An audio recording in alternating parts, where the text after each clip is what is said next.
When we hear the word narcissist, it often triggers feelings of anger, pain, and confusion. Many who have experienced their manipulation, control, or emotional disregard come away deeply hurt and view them as heartless or even evil. But the truth is far more complex. Narcissists are not born as monsters. They are shaped by deep wounds, fragile self-esteem, and unresolved insecurities. Behind the arrogance, the dismissiveness, and the constant need for validation lies a person who has learned to protect themselves through control and superiority. Understanding this does not mean excusing their behavior or allowing yourself to be mistreated. It means shifting your perspective from blame to awareness, from anger to clarity. When you understand what drives a narcissist, you take back your power. You stop personalizing their actions and begin to see that their cruelty often reflects their own inner chaos, not your worth. This awareness frees you from resentment and helps you respond with wisdom instead of reactivity. Today's message is not about pitying the narcissist. It's about reclaiming your peace by seeing reality clearly. When you understand the psychology behind the behavior, you stop fighting battles that drain you and start walking a path that heals you. When you have dealt with a narcissist, it is easy to define them by their behavior. The manipulation, the arrogance, the lack of empathy. Those experiences leave real scars, and the pain they cause is undeniable. But if you look deeper, beyond the mask they wear, you begin to understand that narcissism is not born from power or confidence. It is born from fear and fragility. Behind the grandiosity and superiority lies a person who never learned to feel safe being vulnerable. Their identity is built on performance, validation, and control, not genuine self-worth. This realization does not erase the harm they cause, but it helps you understand the dynamic with clarity and compassion, rather than confusion and rage. Seeing beyond the mask begins with recognizing that narcissistic behavior is often a defense mechanism. Many narcissists have experienced emotional neglect, inconsistent affection, or unrealistic expectations early in life. They learned that to be loved, they had to be impressive, perfect, or in control. Over time, this defense hardened into a false self that demands admiration and fears rejection. When you see this, it becomes clear that their need to dominate or belittle others stems from the same insecurity they desperately try to hide. This awareness shifts your perspective. It allows you to respond with emotional intelligence instead of being pulled into their chaos. It empowers you to see what drives their behavior without accepting it as your responsibility to fix in my own life. Understanding this truth has changed the way I respond to difficult people. Instead of taking their dismissiveness or entitlement personally, I can see it as a projection of their inner emptiness. This does not mean tolerating abuse or remaining in unhealthy relationships. It means releasing the emotional grip that their behavior once had over me.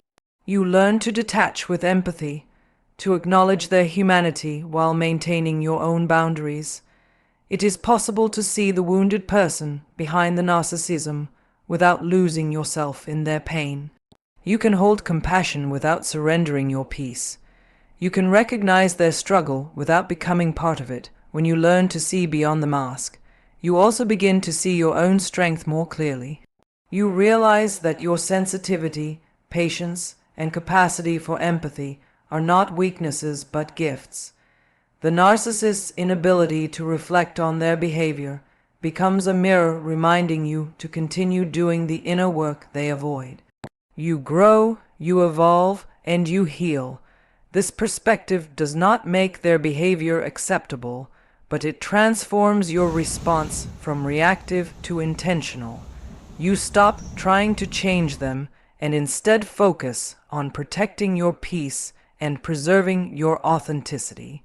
Through that understanding, you no longer fear the narcissist's mask because you see it for what it truly is, a fragile shield built around a wounded self that can no longer control how you see your worth, your truth, or your peace. When we think of arrogance, we often imagine someone overflowing with confidence, someone who believes they are superior to everyone else.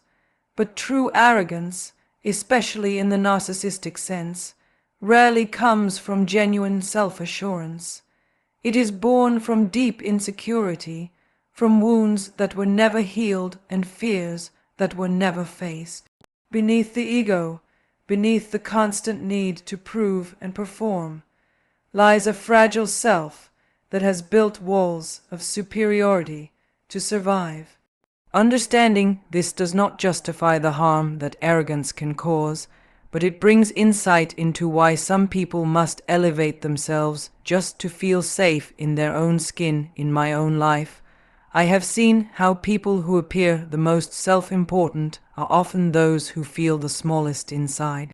Their confidence is conditional, dependent on being admired, feared, or envied. They cannot tolerate criticism or rejection because those experiences expose the cracks in their self-image. Their arrogance acts like armor, protecting them from the unbearable feeling of inadequacy that lurks just beneath the surface. Every boast, every put down, every attempt to dominate is an unconscious strategy to silence the voice inside that whispers you are not enough. When you understand this, you begin to see arrogance not as strength, but as fear disguised as power. This awareness changes how you respond. Instead of being drawn into arguments or power struggles, you begin to see that their need to win is not about you at all. It is about them trying to silence their own insecurity. That realization gives you freedom. You can step back, stay grounded, and refuse to absorb the projections of someone else's unhealed wounds. Their arrogance loses its ability to define your worth because you can see what fuels it. You stop personalizing their superiority and start recognizing the pain it conceals. This perspective allows you to interact with difficult people from a place of calm strength instead of emotional reactivity. Recognizing the wounds beneath the ego also reminds you of the importance of compassion for others and for yourself. We all wear masks at times to hide our fears and insecurities. The difference is that some people become trapped inside those masks, unable to take them off. Understanding that can soften your anger while strengthening your boundaries. It helps you protect your peace without hardening your heart. You learn to see arrogance as a sign of emotional pain, not personal power, and that understanding becomes your shield. It frees you from the illusion that you must compete for validation or prove your value to anyone. In the end, the most powerful response to arrogance is quiet confidence, the kind that comes from knowing your worth without needing to prove it, from healing your own wounds instead of hiding them, and from recognizing that real strength is born not from ego, but from authenticity and self-awareness. There is a common misconception that compassion means allowing people to walk all over you, that empathy makes you vulnerable to manipulation. But true compassion has nothing to do with surrender. It is rooted in awareness and strength. When dealing with someone who constantly seeks control or validation, your empathy becomes a powerful tool when used wisely. It allows you to see clearly, to understand motives and patterns without getting emotionally trapped. Compassion without surrender means you can care about someone's pain without sacrificing your own peace.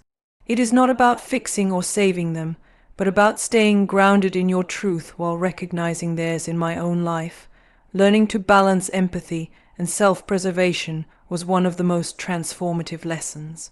For a long time, I equated kindness with compliance, believing that being patient and understanding meant tolerating disrespect. Over time, I realized that empathy loses its power when it costs you your boundaries. Compassion, when used consciously, helps you detach from emotional chaos. You can see the wounded child behind someone's hostility without allowing their behavior to harm you. You learn to observe rather than absorb. This kind of empathy gives you control.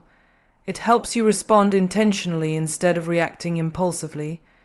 It allows you to see their pain without confusing it with your responsibility. Practicing compassion without surrender also teaches you discernment. You begin to recognize when your empathy is being used against you, when someone manipulates your caring nature to maintain their power. Instead of shutting down emotionally, you redirect your compassion inward. You remind yourself that protecting your energy is not selfish, it is necessary. This mindset shift creates emotional boundaries that preserve both your kindness and your self-respect. You start to speak from a place of calm clarity rather than guilt or fear. And in doing so, you model what healthy empathy looks like: firm, respectful, and wise over time. This approach changes how you experience relationships. You no longer seek validation through self-sacrifice. You stop trying to earn peace by pleasing others. Instead, you create peace by aligning your empathy with self-awareness. This balance allows you to show kindness without losing authenticity, to understand pain without internalizing it, and to stay compassionate without being controlled. When empathy is grounded in strength, it becomes a quiet form of power. It lets you walk away when necessary without bitterness, knowing that your compassion remains intact. It allows you to care deeply without being consumed. And perhaps most importantly, it reminds you that empathy is not a weakness to be exploited. It is the wisdom to see clearly, to love wisely, and to protect your heart while keeping it open to life. When you have been hurt by someone who lacks empathy or accountability, it is natural to feel anger, resentment, and even hatred. Those emotions come from real pain, from being unseen, dismissed, or manipulated. But over time, holding on to that anger begins to weigh you down. It keeps you tied to the very person and experience you are trying to move beyond. Breaking the cycle means choosing growth over bitterness. It means understanding that healing does not come from revenge or resentment, but from reclaiming your own peace and sense of purpose. You cannot control whether a narcissist ever changes or takes responsibility, but you can choose how you respond and what story you carry forward. In my own life, there came a point when I realized that hating someone who had hurt me only prolonged their influence. Every time I replayed the past in my mind, I gave that pain new life. Growth began the moment I decided to focus on myself instead of them. It required self-reflection, forgiveness, not for them, but for myself, and the courage to release the need for closure that would never come. When you shift from anger to understanding, you begin to see that hatred keeps you trapped in the same emotional dynamic. Growth, on the other hand, frees you. It allows you to use the experience as a catalyst for strength, self-awareness, and wisdom. Choosing growth means turning inward instead of outward.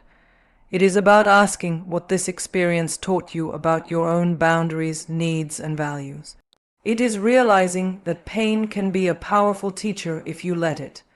Growth helps you see patterns that once felt invisible. You start to recognize where you gave too much, where you ignored your intuition, and where you deserve better. This insight becomes your protection against repeating the same cycles in the future. It transforms suffering into self-knowledge, and that self-knowledge becomes your power.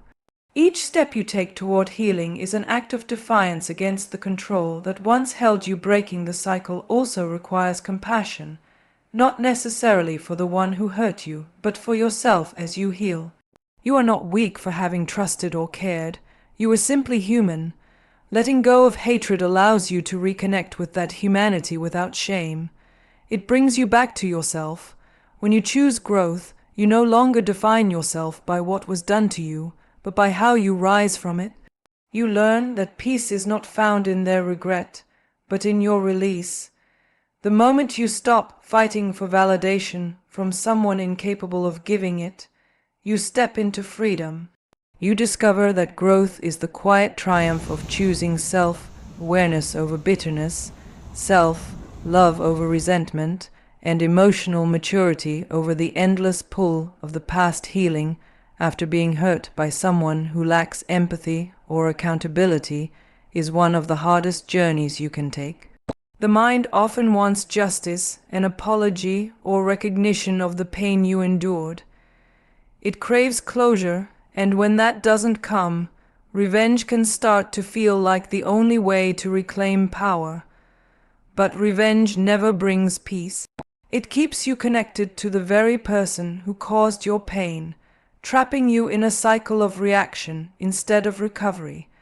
True healing begins when you turn your focus inward, when you stop waiting for accountability from others and start creating emotional freedom for yourself. Healing yourself first is not an act of weakness. It is an act of courage because it requires facing your own pain honestly without letting it define you. In my own life, I learned that awareness is the foundation of healing. When you become aware of your triggers, patterns, and emotional wounds, you begin to understand why you reacted the way you did and how you can choose differently moving forward. Awareness transforms pain into understanding, and understanding becomes your power. Instead of trying to make the narcissist see what they did, you begin to see yourself more clearly. You start to recognize that your worth was never dependent on their validation. That realization alone can lift a tremendous weight. It shifts your energy from trying to fix what's broken in them to nurturing what needs care within you. Awareness is what allows you to reclaim your identity, your voice, and your peace. Healing yourself first also means learning to let go of the fantasy of closure. Narcissists rarely take responsibility or offer genuine apologies, and waiting for them to do so only prolongs your pain. When you stop chasing validation, you begin to experience emotional independence. You no longer need them to admit what you already know to be true. You start to build inner peace that does not depend on anyone else's acknowledgement. This shift is where true strength lies. It is not loud or dramatic. It is quiet, steady, and deeply empowering. You start to see that revenge would only keep you small, but awareness helps you rise above the situation entirely through healing. You learn to set boundaries, to honor your feelings, and to protect your energy with intention. You begin to trust yourself again. That self-trust becomes your shield against future harm. It reminds you that peace does not come from changing others, but from knowing yourself so deeply that no one can disturb your sense of worth again. Healing yourself first allows you to let go with grace instead of resentment. It teaches you that the greatest victory is not in seeing someone else fall, but in watching yourself rise. And as you continue to grow in awareness, you discover that peace was never something to be found outside of you. It was always something you were capable of creating within yourself. At the end of this journey, what becomes clear is that your healing, peace, and power were never in anyone else's hands. They have always belonged to you. Understanding narcissism, setting boundaries, showing compassion without surrender, and choosing growth over revenge are not about fixing another person. They are about freeing yourself. When you release the need for validation from those who cannot offer it, you reclaim control of your emotions, your choices, and your future. You begin to see that peace is not a gift someone else can give you. It is a decision you make every day. Healing is not about forgetting the pain, but transforming it into wisdom. Every moment of clarity, every boundary you hold, and every act of self-respect becomes part of your recovery. You no longer need to fight to be seen by those who are blind to empathy. Instead, you learn to see yourself with compassion and strength. This is what true freedom feels like. The quiet confidence that comes from knowing who you are and refusing to lose yourself for anyone again. In that awareness, You find not only healing, but the deep, unshakable peace that comes from choosing yourself fully and without apology.